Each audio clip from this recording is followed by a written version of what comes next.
Welcome back. So, this week I couldn't manage a video, so it's just an audio.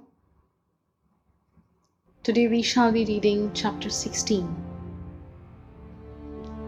Secrets Revealed.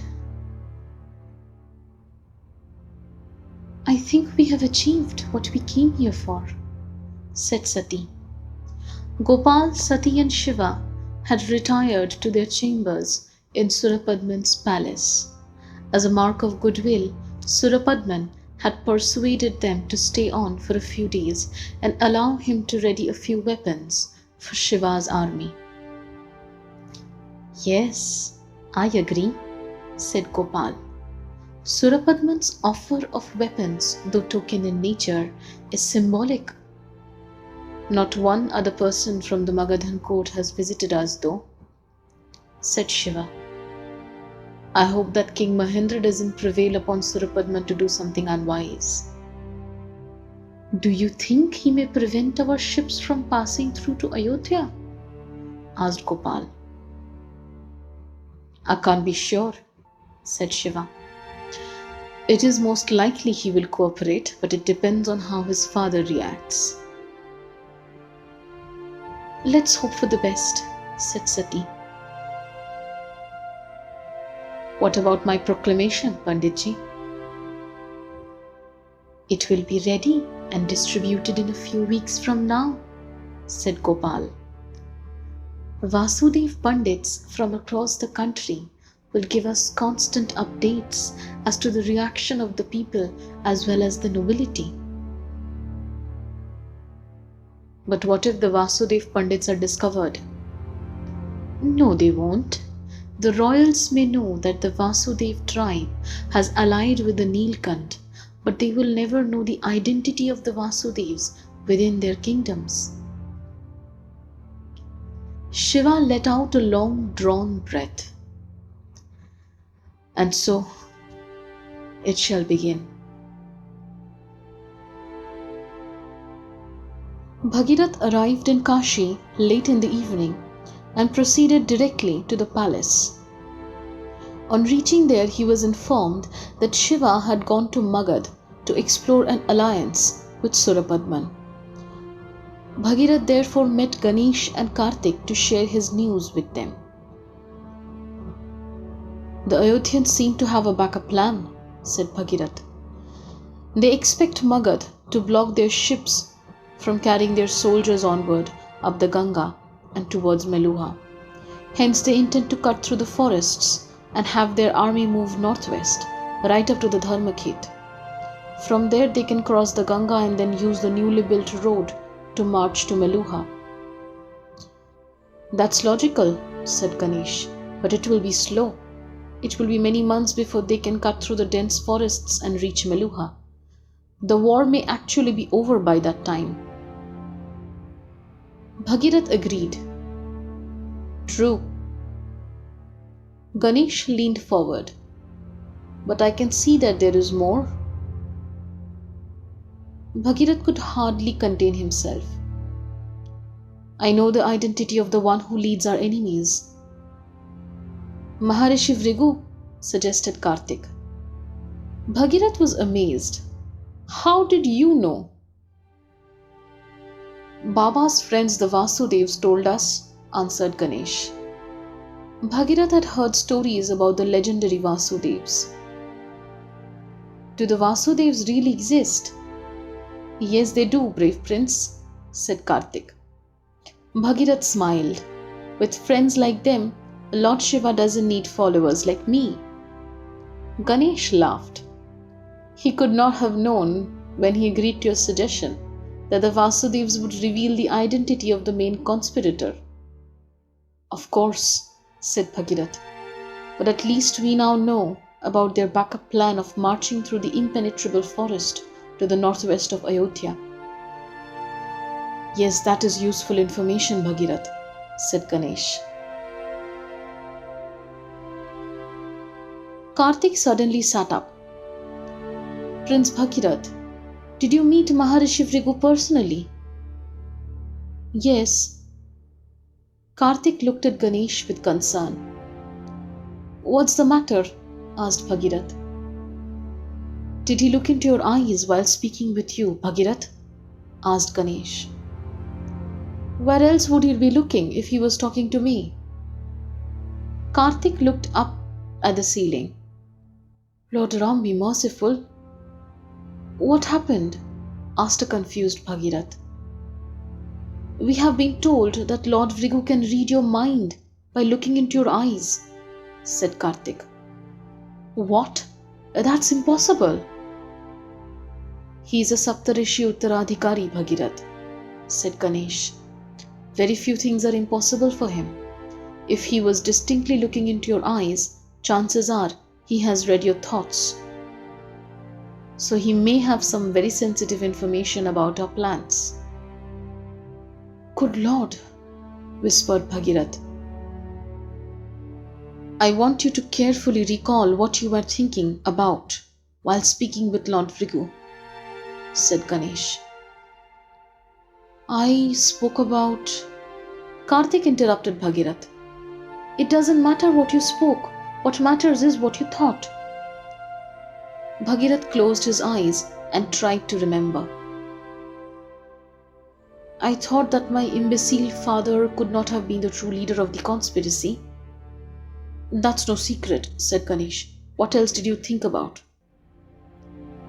I remember a feeling of dread when I realized that Lord Vrigu is the true leader. I would have ideally not let him know your fears, said Karthik, but this too cannot harm us. I recall thinking about Lord Shiva had sent me to Ayodhya to discover the identity of the true leader. Again, said Ganesh, this is not very harmful information for an enemy to have. Bhagirath continued. I thought about being attacked by the joint Meluha-Ayodhya ships at Panchavati and how we repelled the attack. Ganesh cursed under his breath. Bhagirath looked at Ganesh apologetically. So Maharishi Vrigu knows about the Panchavati defences. I am so sorry, Ganesh. Karthik patted Bhagirath reassuringly on his arm. You did not intend this to happen, Prince Bhagirath. Was there anything else? O Lord Rudra, whispered Bhagirath. Ganesh's eyes narrowed. What? I thought about Parvateshwar wanting to defect to Meluha, said Bhagirath. Ganesh stopped breathing, while Karthik held his head. What now, Dada? Get Mosi here, Karthik, said Ganesh, asking his brother to fetch the queen of the Nagas, Kali. We know what we have to do, but Baba's wrath will be terrible. Mosi can stand up to him. We need to know if she agrees with us. Karthik immediately left the room. A shocked Bhagirath stared at Ganesh. I hope you're not thinking what I fear. Do we have a choice, Bhagirath? Maharishi Vrigu will try and contact Parvateshwar at the first opportunity and whisk him away. Ganesh, Parvateshwar is my sister's husband. We cannot kill him. Ganesh raised his hands in exasperation. Kill him? What are you talking about, Bhagirath? Bhagirath remained silent. I only want to arrest General Parvateshwar so that he cannot escape.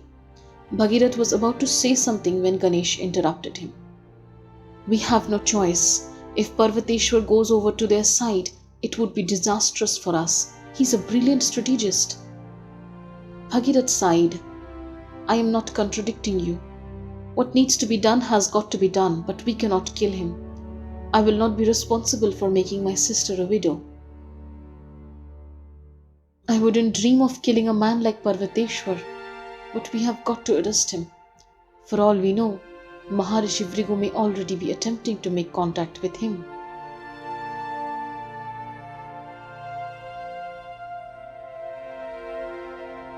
A moonless night hung over an eerily quiet Assi Ghat in Kashi.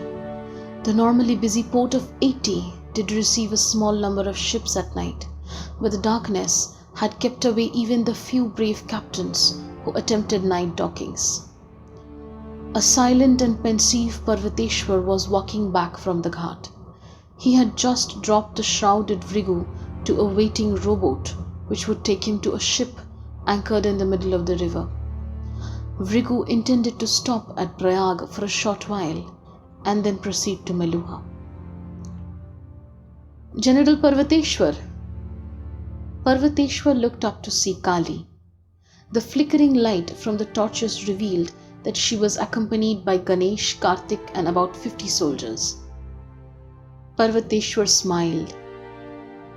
"You have brought 50 soldiers to down one man?" asked Parvateshwar, his hand resting on his sword hilt. "You think too highly of me, Queen Kali." "Were you planning to escape, General?" asked Kali. The soldiers rapidly surrounded Parvateshwar, making escape impossible. Parvateshwar was about to answer when he saw a familiar figure next to Karthik. "Bhagirath?" "Yes," answered Bhagirath. "This is a sad day for me." "I am sure it is," said Parvateshwar sarcastically, before turning to Kali. "So what do you plan on doing, Guin Kali? Kill me straight away? Or wait till the Lord Neelkant returns?" "So you admit that you're a traitor," said Kali. "I admit to nothing since you haven't asked anything." "I did ask if you were attempting an escape." "If that were the case, I wouldn't be walking away from the Assi Ghat, Your Highness." "Have you met Maharishi Vrigu?" asked Ganesh. Parvateshwar never lied. "Yes." Kali sucked in a sharp breath, reaching for her sword. "Mausi," said Ganesh, pleading with the Naga Queen to keep her temper in check. "Where is the Maharishi, General?" "He's back on a boat," said Parvateshwar. "Probably on his way to Meluha." "You know what comes next, don't you?" asked Kali. "Do I get a soldier's death?" asked Parvateshwar. "Will you all attack me one by one so I have the pleasure of killing a few of you? Or will you just pounce on me like a pack of cowardly hyenas?" "Nobody is getting killed, General," said Ganesh. "We Nagas have a justice system. Your treachery will be proven in court and then you will be punished." "No Naga is going to judge me," said Parvateshwar. "I recognize only two courts, the one sanctioned by the laws of Meluha and the other of the Lord Neelkant." "Then you shall receive justice from the Neelkant when he returns," said Kali, before turning towards the soldier. "Arrest the General." Parvateshwar didn't argue. He stretched out his hand as he looked at the crestfallen face of the man handcuffing him. It was Nandi.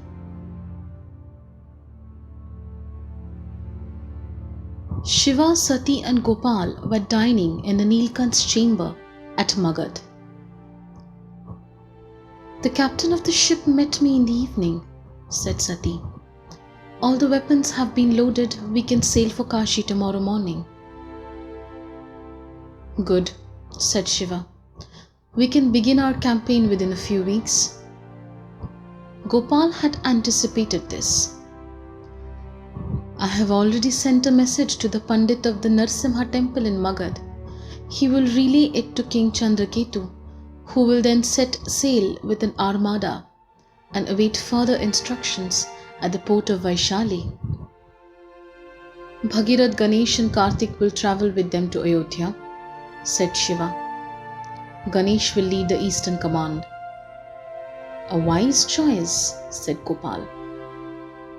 "The Western army, comprising the Vasudevs, the Nagas and those Brangas who have been assigned to the Nagas, will attack Meluha under my command.